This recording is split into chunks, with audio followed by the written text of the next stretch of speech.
이 사무엘하 24장을 마주하다 보면 이 24장 1절은 마치 큰 벽을 마주하는 것과 같이 여겨집니다.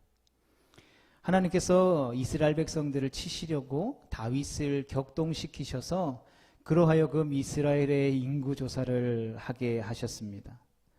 하나님께서 다윗에게 악을 행하게 하셨고 또 그렇게 다윗이 악을 저지르게 됩니다. 하나님께서는 그에 대한 심판을 또 내리시는데 그것은 백성들에게 임하는 죽음이었습니다. 오늘날 우리의 이성과 합리성으로 보면 쉽게 이해되지 않고 받아들이기 어려운 내용입니다. 그러나 우리는 오늘 본문을 잘 살펴봄으로써 충분히 이 상황을 통해서 하나님이 우리 가운데에 말씀하시고자 하는 그 말씀의 의미와 오늘날을 살아가는 우리의 교훈을 찾을 수 있습니다. 첫 번째로는 이 모든 일은 여호와께서 다시 이스라엘을 향하여 진노하사 그들을 치시기 위해 일어났다라는 것입니다. 단순히 다윗 한 개인의 일이 아니라 이스라엘 전체를 향한 하나님의 진노라는 것이죠. 그래서 여기서 다시라는 말이 매우 중요합니다. 하나님께서는 다시 이스라엘을 향해서 진노하셨습니다. 하나님께서는 이스라엘이 예전에 하나님 앞에 저질렀던 죄악을 다시 저질렀고 이에 대하여 하나님께서 전과 같이 진노하셨다라는 것을 의미합니다.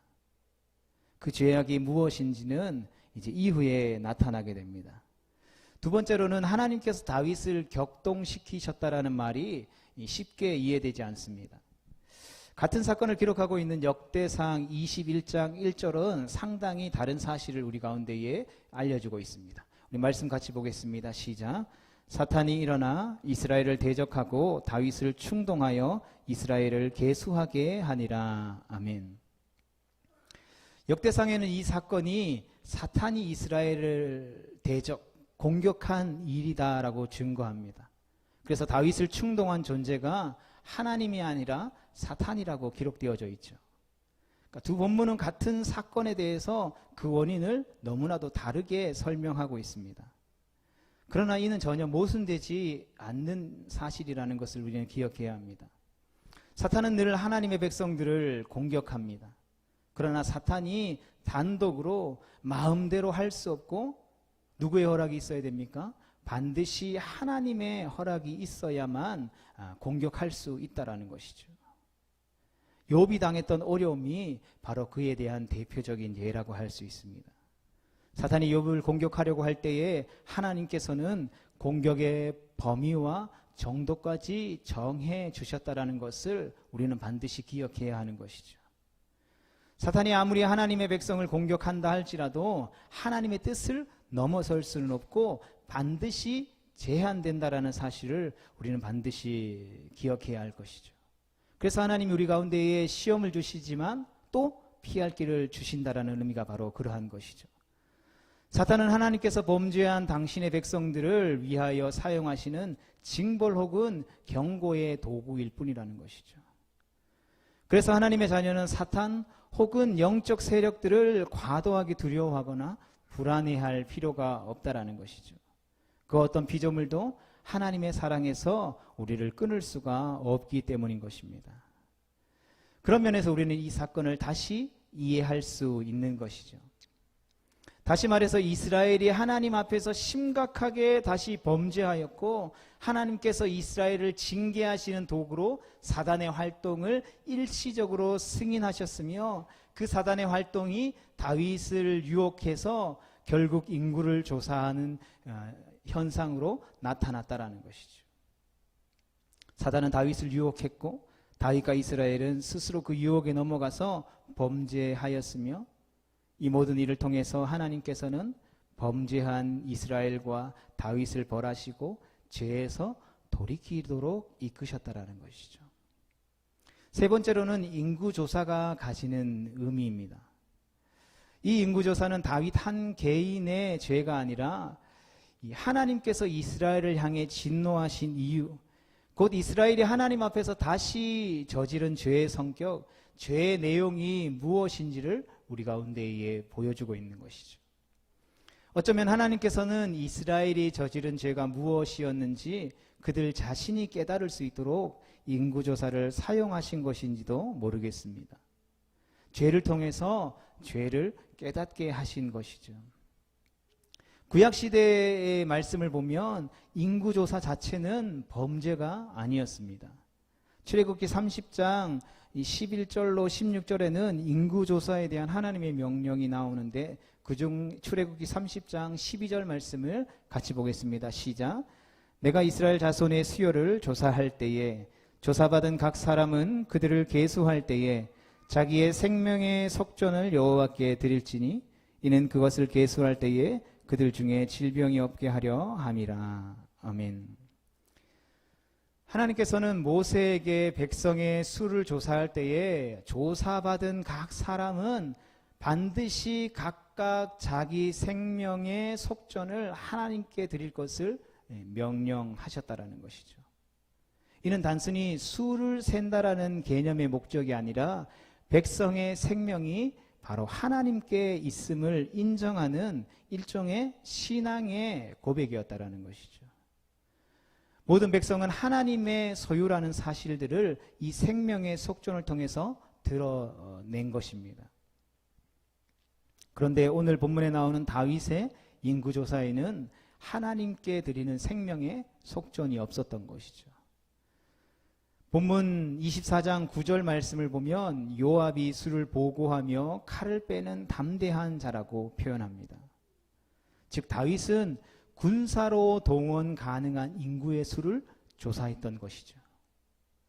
대부분의 세상 국가들이, 특히 고대 국가들이 인구를 조사하는 것은 이 두 가지의 목적을 가지고 있습니다. 하나는 징집을 위한 조사죠. 그러니까 전쟁이 일어나면 당장 동원할 수 있는 군사력을 확보하기 위함이었습니다. 또 다른 하나는 세금을 거둬들이기 위한 것이었죠. 그러니까 백성의 수를 정확히 세서 세금을 정확히 징수하고자 하는 조치였다라는 것이죠. 그래서 고대 사회일수록 사람의 수는 나라의 힘, 곧 국력 그 자체였다라는 것이죠. 다윗의 인구조사는 이를 위한 것이었다라는 것입니다. 다윗은 하나님의 소유인 이스라엘 백성을 자기의 소유로 삼은 것이죠. 그것만이 아니라 하나님을 의지해 하나님의 능력으로 나라를 세우고 지키는 것이 아니라 눈에 보이고 손에 잡히는 사람의 능력, 사람의 재화로 자기의 능력을 삼았다라는 것이죠. 사무엘하의 말씀을 마무리 지으면서 하나님의 나라의 새로운 법칙과 새 왕이 누구인지를 알려주는 사무엘상하에 마무리 짓는 이 마지막에 이 말씀이 기록되어져 있는 것은 우연이 아니라는 것이죠. 다윗만이 아니라 모든 이스라엘의 마음이 그렇게 변하고 있음을 말해주는 것이죠. 그들의 군사력이, 그들이 가지고 있는 재력이, 그들의 능력이 그들을 지키고 보호하며 그들을 발전해 나가며 왕성하게 한다라는 믿음이 그들 안에 조금씩 자리 잡고 있었다라는 것이죠. 그것이 다윗의 인구조사를 통하여 드러났을 뿐이라는 것이죠. 시편 20편 7절 말씀을 같이 보겠습니다. 시작. 어떤 사람은 병거, 어떤 사람은 말을 의지하나 우리는 여호와 우리 하나님을 자랑하리로다. 아멘. 오늘 하나님의 나라를 살아가는 우리의 믿음의 고백이 바로 이 시편 7절 말씀의 고백과 같기를 축복합니다. 그들의 능력을, 그들의 정체성을 그들 스스로 이스라엘 백성들은 내팽개쳤다라는 것이죠. 이러한 시편 20편 7절 말씀의 이 고백을 고백해야 할 이스라엘 백성들이, 택한 하나님의 백성들이 하나님이 아닌 병거와 말과 사람의 숫자를 의지했다라는 것이죠. 여러분, 이것은 이스라엘의 영적인 퇴보를 의미합니다. 과거의 이스라엘은 사무엘에게 자신들도 다른 이방 나라들처럼 되기를 원한다고 왕을 요구했다라는 것이죠. 이방 나라들처럼 자기를 이끌어줄 왕, 다른 나라의 왕과 같은 왕을 요구했다라는 것입니다. 그 왕이 어떠한 결말을 맞이했습니까? 결국 그들이 요구했던 그 왕을 통하여서 하나님이 원하시는 하나님의 나라는 그러한 왕이 이루어가는 것이 아니라는 것을 말씀해 주시고, 하나님이 친히 다윗을 기름 부으셔서 새 나라, 새 왕, 새 시대를 선포하고 열어가셨다라는 것이죠. 그런데 사무엘상 8장 20절에 나오는 그와 같은 일이 다시 일어나게 되었다라는 것입니다. 그들이 다시 이방 나라를 따라가고 있는 형국인 것이죠. 세상을 섬기고 우상을 섬기는 나라, 하나님이 아닌 사람의 힘과 재력과 능력을 의지하는 민족, 사사기와 사무엘상 초반에 나타났던 이스라엘의 비참하고 타락한 역사를 다시 반복하고 있는 것입니다. 이것이 이스라엘이 하나님 앞에 다시 저질렀던 하나님께서 진노하신 이스라엘의 범죄였다라는 것이죠. 그런데 여기에서 역사가 그치지 않았습니다. 여기까지는 사사기에서 여러 번 반복되었던 흐름이죠. 하나님께서는 그리고 다윗은 여기에서 한 걸음 더 나아가게 됩니다. 다윗은 오늘 본문 24장 10절 말씀에 보면 곧장 자신의 죄를 깨닫고 자책하며 회개하게 됩니다. 그리고 그 죄에 머물러 있지 않고 속히 그 죄에서 벗어나는 길을 선택하게 되죠. 이에 대해 하나님께서는 선지자를 보내서 심판과 징계를 선언하시게 됩니다. 기근과 전쟁과 전염병, 이 세 가지 중에 하나를 선택하라고 하시죠. 다윗은 사람의 손이 아닌 하나님의 손을 오늘 본문 14절에서 선택하게 됩니다. 이것은 다윗이 단순히 나는 봐주시고 대신 백성들을 죽여주세요라고 한 것이 아니라는 것을 우리는 기억해야 합니다. 하나님의 뜻이 하나님의 손을 통하여서 하나님의 백성들에게 이루어지기를 구한 것이라는 것이죠. 더 나아가 다윗은 백성을 위하여서 자기의 생명을 걸고 그들을 위해 중보하며 기도하게 됩니다. 본문 17절에 보면 청하건대 주의 손으로 나와 내 아버지의 집을 치소서, 백성들을 위해 자기 목숨을 내어놓는 것이죠. 이제 그는 자기 백성을 위하여 자기 목숨을 내어놓는 중보자의 사역을 감당하게 되는 것입니다. 그리고 하나님께서는 목숨을 다한, 생명을 담보로 한 다윗의 이 중보 기도의 간구에 응답하시죠. 하나님께서는 이스라엘을 향한 진노를 거두시고 심판의 재앙을 멈추셨습니다. 이를 위해 다윗은 아라우나의 타작마당을 사서 그곳에 제단을 쌓고 하나님께 제사를 올려드리게 되죠. 이후에 이 아라우나의 타작마당이 바로 솔로몬의 성전이 세워지는 자리가 되는 것입니다. 성도 여러분, 이스라엘은 또다시 하나님을 버렸고 우상을 섬겼으며 하나님 나라가 아닌 세상 나라, 세상의 일부가 되려고 했습니다. 그러한 이스라엘을 하나님께서는 재앙으로 벌하셨습니다. 그러나 다윗의 간절한 하나님의 은혜를 구하는 간구를 통해서 하나님께서 응답하셨고 이스라엘을 구원하셨으며 그 구원의 징표로 앞으로 이루어질 영원한 하나님의 나라의 증거로 성전의 기틀을 허락하셨다라는 것이죠. 바로 그곳에 성전이 세워졌고 그 성전에서 이스라엘은 하나님 앞에 나아왔으며 하나님 앞에 나아올 때 그들이 하나님을 외면했던 죄를 회개하였고 죄를 회개할 때에 하나님께서 다시 그들을 용서하시고 회복시켜 주셨다라는 것입니다. 이것이 사무엘서를 기록하고 증거하는 하나님의 은혜의 역사라는 것이죠. 하나님의 나라의 복음이라는 것입니다.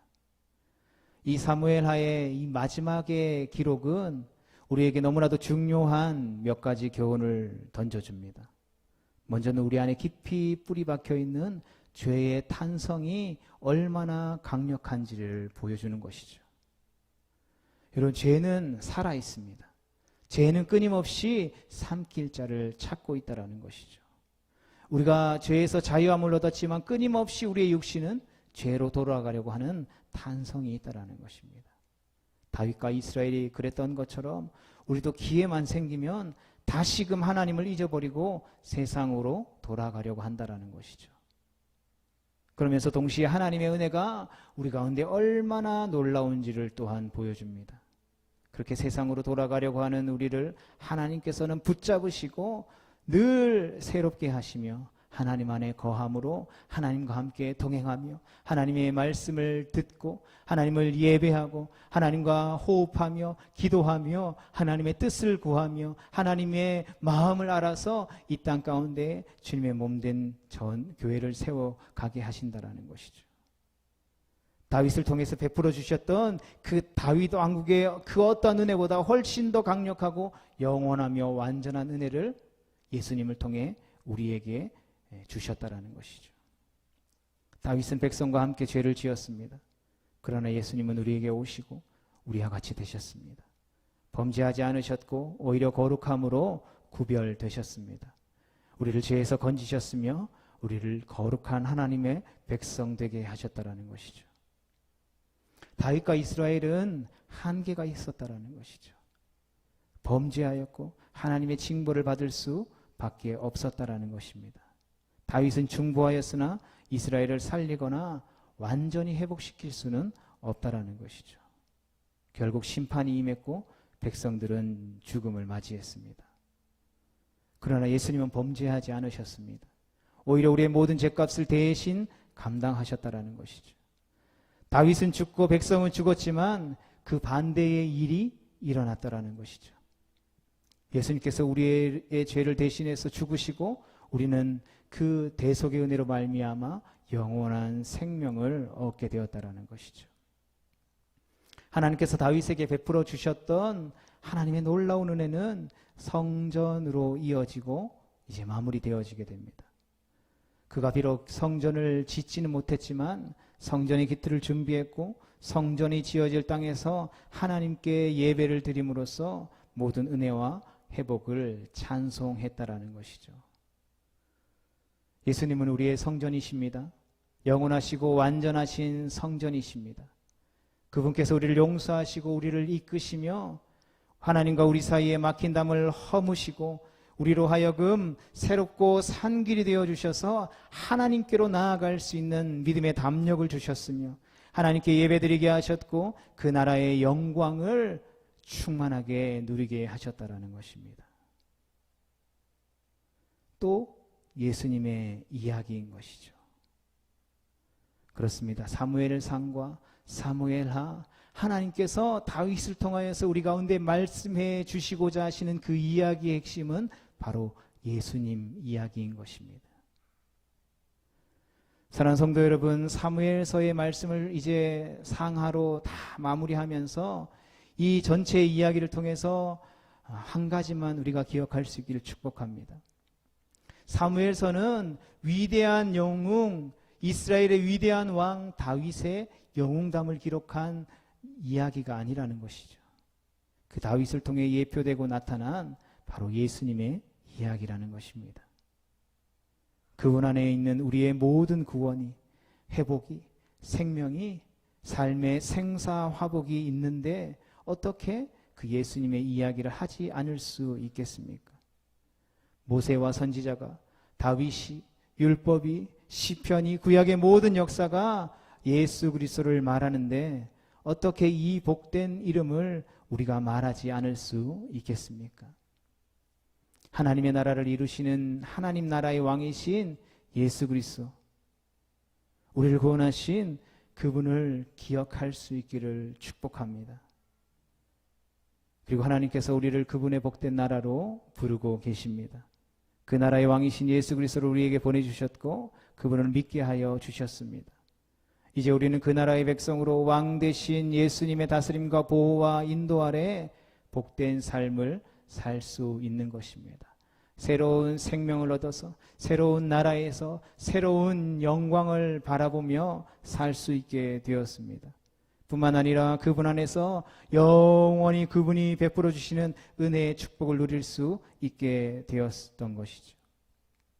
그러하게 우리가 이 은혜를 기억하고 그 나라의 백성답게 그 나라에 합당한 삶을 살아가는 우리 모두가 되어질 수 있기를 주님의 이름으로 축복합니다.